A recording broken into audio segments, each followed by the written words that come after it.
السلام علیکم ورحمۃ اللہ وبرکاتہ۔ پیارے بچوں، آج ہم حضرت سلیمان علیہ السلام کے بارے میں سنیں گے۔ اعوذ باللہ من الشیطان الرجیم، بسم اللہ الرحمن الرحیم۔ حضرت سلیمان علیہ السلام حضرت داؤد علیہ السلام کے بیٹے تھے۔ وہ حضرت ابراہیم علیہ السلام کے بیٹے حضرت اسحاق علیہ السلام کی اولاد میں سے تھے۔ حضرت سلیمان علیہ السلام نہایت طاقتور بادشاہ اور اللہ تعالیٰ کے برگزیدہ پیغمبر میں سے ایک تھے۔ اللہ تعالیٰ نے انہیں حیرت انگیز قوتوں، بہترین دانش و بصیرت اور عظیم علم سے نوازا تھا۔ اللہ تعالیٰ نے انہیں پرندوں اور جانوروں کی بولیاں بھی سکھائی تھیں، یعنی وہ ان کی بولیوں کو جانتے پہچانتے تھے۔ ایک مرتبہ حضرت سلیمان علیہ السلام اپنے لشکر سمیت ایک وادی میں سے گزر رہے تھے جہاں چونٹیوں کے بہت سارے گھر تھے۔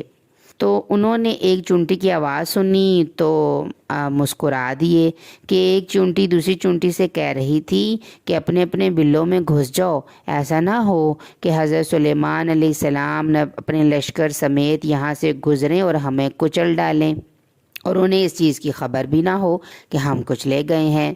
تو اس پر حضرت سلیمان علیہ السلام مسکرائے اور اللہ تعالیٰ سے یوں دعا کی، اے میرے رب، مجھے توفیق دے کہ میں تیری ان نعمت کا شکر کروں جو تو نے مجھ پر اور میرے والدین پر انعام کی ہے، اور اس بات کی بھی کہ میں ایسے نیک کام کروں جو تو پسند کرے، اور مجھے اپنی رحمت سے اپنے نیک بندوں میں داخل کر لے۔ اللہ تعالیٰ نے ہوا کو ان کے تابع کر دیا تھا، یعنی وہ جب چاہتے اپنے وزیروں اور لشکر سمیت تخت پر بیٹھ جاتے، اور جدھر آپ کا حکم ہوتا ہوائیں آپ کو اتنی رفتار سے لے جاتی کہ ایک مہینے جتنی مسافت صبح سے دوپہر تک ایک منزل سے طے ہو جاتی تھی۔ پھر اسی طرح دوپہر سے رات تک ایک مہینے تک کی مسافت طے ہو جاتی تھی۔ اس طرح ایک دن میں 2 ماہ کی مسافت طے ہو جاتی تھی۔ جنوں کو بھی ان کے قابو میں دیا گیا تھا، وہ جیسے چاہتے اس سے خدمت لیتے۔ بعض جن سمندروں میں غوطے لگا کر ان میں سے حیرت انگیز خزانے نکال لاتے، بعض تو ایسے کام انجام دیتے کہ انسانوں کی عقل بھی دنگ رہ جاتی۔ حضرت سلیمان علیہ السلام کی افواج میں انسانوں کے علاوہ جن اور پرندے بھی شامل تھے۔ اللہ تعالیٰ نے ان کے لیے پگھلے ہوئے تانبے کا چشمہ جاری کر دیا تھا تاکہ وہ اس سے جو چاہیں بنائیں۔ ان سب اور دیگر بہت سی دنیاوی نعمتوں کی وجہ سے وہ اللہ کی عنایات پر شکر گزار رہتے تھے۔ ان نعمتوں کی وجہ سے ان میں بڑائی اور تکبر کا ذرا بھی احساس پیدا نہ ہوتا تھا۔ وہ لوگوں کو تلقین کیا کرتے تھے کہ وہ صرف اللہ کی عبادت کریں اور ان کی نعمتوں پر اس کی شکر گزار رہا کریں۔ ایک دن وہ پرندوں کا معائنہ کرتے تھے، کیا دیکھتے ہیں کہ ان میں ہدہد موجود نہیں ہے۔ انہوں نے اسے غیر حاضری پر اسے سزا دینے کا فیصلہ کیا اور کہا کہ اگر اس نے اپنی اس حرکت کی کوئی معقول وجہ نہ بتائی تو میں اسے سخت ترین سزا دوں گا یا اسے ذبح کر دوں گا۔ اس کے بعد جلد ہی ہدہد ایک اہم خبر سمیت پیش ہو گیا۔ اس نے بتایا کہ وہ ایک دور دراز شہر سبا میں تھا جہاں کے حکمران ایک ملکہ ہے۔ اس کے پاس بے شمار دولت ہے، وہ شیطان کے فریب میں آ چکی ہے اور وہ اپنی رعایا سمیت اللہ تعالیٰ کے بجائے سورج کی پرستش کرتے ہیں۔ حضرت سلیمان علیہ السلام نے ہدہد کی لائی ہوئی خبر کی تصدیق کی خاطر اس کے ذریعے سے ملکہ کو ایک خط لکھا۔ اس خط میں اس کو اسلام قبول کرنے کی دعوت دی گئی۔ اس نے اپنے وزیروں اور مشیروں کو طلب کر کے اسے مشورہ کیا کہ اب ہمیں کیا کرنا چاہیے۔ ان ارکان حکومت نے کہا کہ ہم بہت طاقتور اور سخت لڑنے بھیڑنے والے ہیں، ہم سلیمان علیہ السلام کے خلاف جنگ کر سکتے ہیں، لیکن آخری فیصلہ ملکہ کے ہاتھ میں ہے۔ ملکہ بلقیس نے حضرت سلیمان علیہ السلام کو قیمتی تحائف بھیجنے کا فیصلہ کیا۔ اس کا مقصد یہ تھا کہ تحائف لے جانے والوں کو سلیمان علیہ السلام کے بارے میں جاننے اور ان کی طاقت کا اندازہ لگانے کا موقع مل جائے گا کہ سلیمان کوئی دنیا دار بادشاہ ہیں یا واقعی نبی ہیں جس کا مقصد اللہ کے دین کا غلبہ ہے۔ اگر وہ تحائف قبول نہیں کرتے تو یقیناً ان کا مقصد دین کی خاطر اشاعت سربلندی ہے، پھر ہمیں بھی اطاعت کیے بغیر چارہ نہیں ہوگا۔ جب تحائف حضرت سلیمان علیہ السلام کے سامنے پیش کیے گئے تو انہوں نے کہا کہ اللہ تعالیٰ نے مجھے جو کچھ عنایت کر رکھا ہے وہ ان چیزوں سے بہتر ہے جن کو تحفے میں بھیجا گیا ہے۔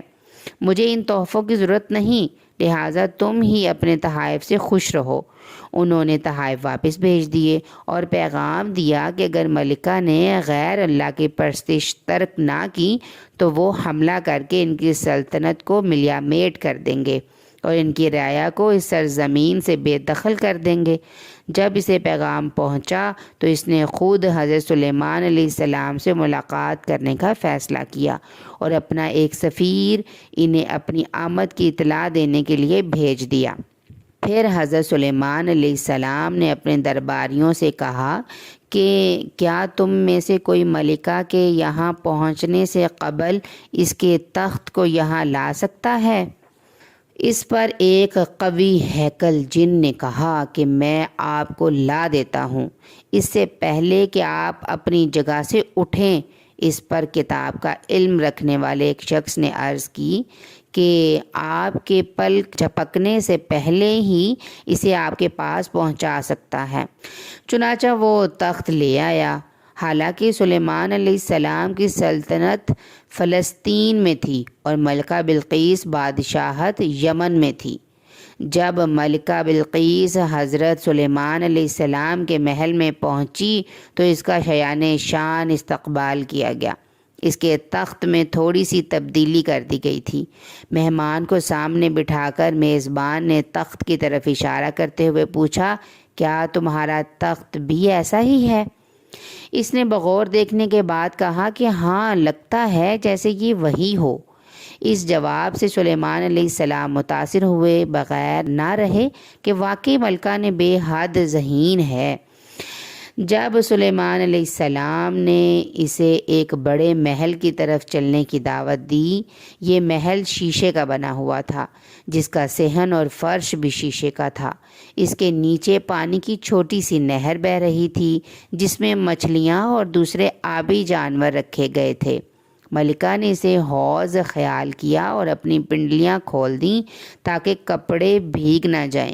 سلیمان علیہ السلام نے بتایا کہ یہ تو شیشے سے منڈی ہوئی عمارت ہے جس سے کپڑے بھیگنے کا کوئی خطرہ نہیں۔ اس پر اس کی حیرت کی کوئی انتہا نہ رہی۔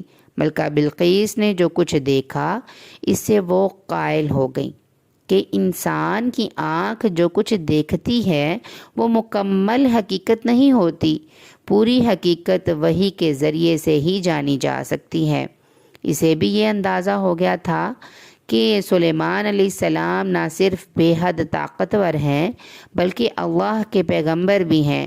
چنانچہ اس نے سورج کی پرستش چھوڑ دی اور حضرت سلیمان علیہ السلام کی دعوت قبول کر لی۔ اس نے واپس جا کر اپنی رعایا کو بھی یہی راہ اختیار کرنے کی دعوت دی۔ ایک دفعہ حضرت سلیمان علیہ السلام کھڑے عبادت میں مشغول تھے کہ ان کا آخری وقت آ گیا اور وہ فوت ہو گئے، مگر جب لاٹھی پر ٹیک لگا رکھی تھی اس پر کافی عرصہ وہ جامد رہے، یہاں تک کہ گھن کی ایک کیڑے نے لاٹھی کے زیر حصے کو یعنی کھوکھلا کر دیا، اس کے نیچے والے حصے کو کھوکھلا کر دیا، جس سے لاٹھی ان کے ہاتھ سے چھوٹ گئی اور آپ گر گئے۔ جنوں کو اس وقت پتہ چلا کہ وہ حضرت سلیمان علیہ السلام کی وفات کے بعد بھی خواہ مخواہ کام میں جتے رہے۔ اگر انہیں اصل حقیقت کا پتہ ہوتا تو ایسا نہ کرتے۔ اس سے معلوم ہوا کہ انسان اور جن ظاہری باتوں ہی کو دیکھ سکتے ہیں، غیب اور ہر چیز کی اصل حقیقت کا علم صرف اللہ کو ہی ہے، یعنی غیب کا علم کوئی بھی نہیں جانتا سوائے اللہ کے۔ اس کے ساتھ ہی اجازت چاہوں گی۔ جزاکم اللہ خیر۔ السلام علیکم ورحمۃ اللہ وبرکاتہ۔